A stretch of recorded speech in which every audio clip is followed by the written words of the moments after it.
ಈ ಒಂದು ಪ್ರಿಂಟಿಂಗ್ ಮಿಷಿನಿಂದ 1 ಸ್ಕ್ವೇರ್ ಮೀಟರ್ ವಾಲ್ ಪ್ರಿಂಟ್ ಮಾಡಿದ್ರೆ ಎಷ್ಟು ಚಾರ್ಜ್ ಮಾಡ್ಬೋದು ಅಂತ ಗೊತ್ತಾ? ಪ್ರಿಂಟರ್ ಅಂದರೆ ಪೇಪರ್ ಮೇಲೆ ಪ್ರಿಂಟ್ ಆಗುತ್ತೆ ಅಂತ ಗೊತ್ತು, ಆದರೆ ಈ ಮಿಷಿನ್ನು ಡೈರೆಕ್ಟಾಗಿ ವಾಲ್ ಮೇಲೆ ಪ್ರಿಂಟ್ ಮಾಡ್ಬೋದು. ಹೌದು, ಇದು ವಾಲ್ ಪ್ರಿಂಟಿಂಗ್ ಮಿಷಿನು.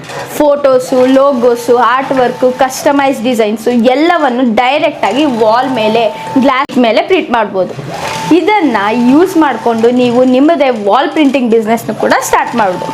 ಹೋಮ್ ಆಗಿರ್ಬೋದು, ಆಫೀಸ್ ಆಗಿರ್ಬೋದು, ಹೋಟೆಲ್ಸು, ರೆಸ್ಟೋರೆಂಟ್ಸು, ಶಾಪ್ಸು ಎಲ್ಲ ಕಸ್ಟಮೈಸ್ ವಾಲ್ಸ್ಗಳಿಗೂ ಪ್ರಿಂಟ್ ಮಾಡ್ಬೋದು. ಈ ಮಿಷಿನು ನಾವು ಡೈರೆಕ್ಟ್ ಚೈನಾಯಿಂದ ಇಂಪೋರ್ಟ್ ಮಾಡಿಕೊಟ್ಟಿದ್ದೀವಿ ಮತ್ತು ನಾವು ಈ ಬ್ರ್ಯಾಂಡ್ ಡೀಲರ್ ಕೂಡ ಆಗಿದ್ದೀವಿ. ಆಲ್ರೆಡಿ 50+ ಮಿಷಿನ್ಸ್ನ ನಾವು ಆಲ್ ಓವರ್ ಇಂಡಿಯಾ ಡೆಲಿವರಿ ಮಾಡಿದ್ದೀವಿ. ಮತ್ತು machine import, installation, machine setup, training ಎಲ್ಲವೂ ಸಹ ನಮ್ಮ ಟೀಮೇ ಹ್ಯಾಂಡಲ್ ಮಾಡುತ್ತೆ. ನಮ್ಮ ಟೀಮ್ ಮೆಂಬರು ಚೈನಾದಲ್ಲಿ 2 ಮಂತ್ಸ್ ಟೆಕ್ನಿಕಲ್ ಟ್ರೈನಿಂಗ್ ಮಾಡಿದ್ದಾರೆ ಮತ್ತು ಈ ಮಿಷಿನ್ನ ನಾವು 8+ ಇಯರ್ಸಿಂದನೂ ಇಂಪೋರ್ಟ್ ಮಾಡ್ತಾ ಇದ್ದೀವಿ. ನಿಮಗೂ ವಾಲ್ ಪ್ರಿಂಟಿಂಗ್ ಮಿಷಿನ್ ಸ್ಟಾರ್ಟ್ ಮಾಡಬೇಕು ಅಂತ ಇದ್ದರೆ ಸ್ಕ್ರೀನ್ ಮೇಲೆ ಕಾಣ್ತಾ ಇರೋ ನಂಬರ್ಗೆ ಕಾಂಟ್ಯಾಕ್ಟ್ ಮಾಡಿ ಆರ್ ವಾಲ್ DM ಮಾಡಿ. ನಾನು ನಿಮಗೆ ಕಂಪ್ಲೀಟ್ ಡೀಟೇಲ್ಸ್ನ ಶೇರ್ ಮಾಡ್ತೀನಿ. ಮತ್ತು ಇದೇ ಥರ ಇಂಪೋರ್ಟ್ ಫ್ರಮ್ ಚೀನಾ ರಿಲೇಟೆಡ್ ವೀಡಿಯೋಸ್ಗಾಗಿ ನಮ್ಮ ಪೇಜ್ನ ಫಾಲೋ ಮಾಡಿ.